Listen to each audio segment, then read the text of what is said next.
Let me first say the reason I ordered this particular basketball in the Forge series was because of the coloring of the basketball. So I'm a University of Michigan fan. I saw a blue basketball, and on Amazon's website, the accent colors on the basketball seem to be like a yellowish color, the colors of the University of Michigan. But then when I received it in the mail, the accents are more of an orangish kind of, like, if it is gold, it's like a super dark orangish metallic kind of gold, which is fine. It still looks like a great basketball. I still do love the coloring of it. I just wish this orange was more gold or yellow. The first thing I noticed, other than the color scheme of the basketball, was how the basketball feels in your hand.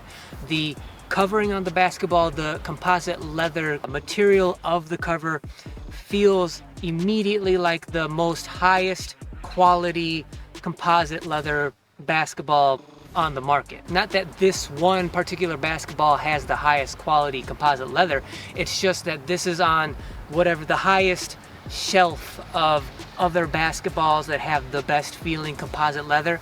This basketball is easily on that top shelf with those other high quality composite leather material cover basketballs. So it feels really good in your hand. Wilson is very good at really honing in and hitting that sweet spot on the composite leather spectrum, where the ball isn't too rubbery, it doesn't feel too tacky, and it doesn't also feel too like smooth and silky too. It's right in the middle.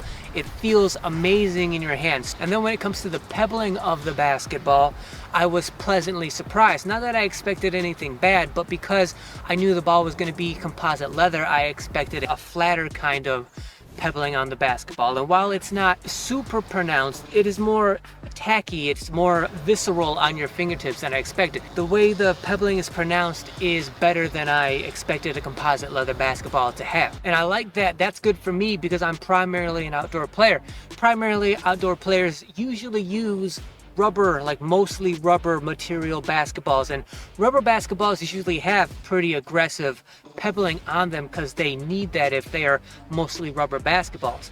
But composite leather basketballs that also have a little bit of aggressive pebbling on them, I really enjoy because it gives it more of that kind of sticky, tacky feel on your fingertips, while overall still maintaining that really good composite leather, middle of the road feeling in your hands. The grip and feeling of this basketball in your hands and on your fingertips is right up there with any other basketball on the market in terms of luxury, composite, really feel good in your hands kind of basketball. When we get to the grip channels of the basketball, I usually have pretty high expectations for Wilson because grip channels is something that they just inherently get right, especially when we're talking about indoor, but especially outdoor play. They just know outdoor grip channels really well. But I gotta say, when I took this basketball out of the box initially, when it was brand new, something I noticed immediately as soon as I put my fingertips on these grip channels, not the grip channels themselves, because first of all, the grip channels on this basketball were surprising in that they are not as deep as I expected them to be. They're usually always as wide as I expect them, which is good, but if the grip channels aren't really as deep as you're used to or as you like, that can have an impact on how your fingertips can get a purchase inside those grip channels. So the grip channels were not as deep as I had expected, but the bigger problem was that the rubber inside of the grip channels, getting it out of the box to begin with, the very first time, the rubber, and it's just flat rubber, felt slippery. That's a huge problem. You can't have slippery rubber inside of a grip channel. Many people use these grip channels to get their fingertips on in order to shoot the basketball. If this is slippery on your fingertips, that is going to mess up your shot. That is a big deal. It's probably way underrated in terms of how important inside the grip channels, how the grippiness of it, how it feels on your fingertips is probably underrated.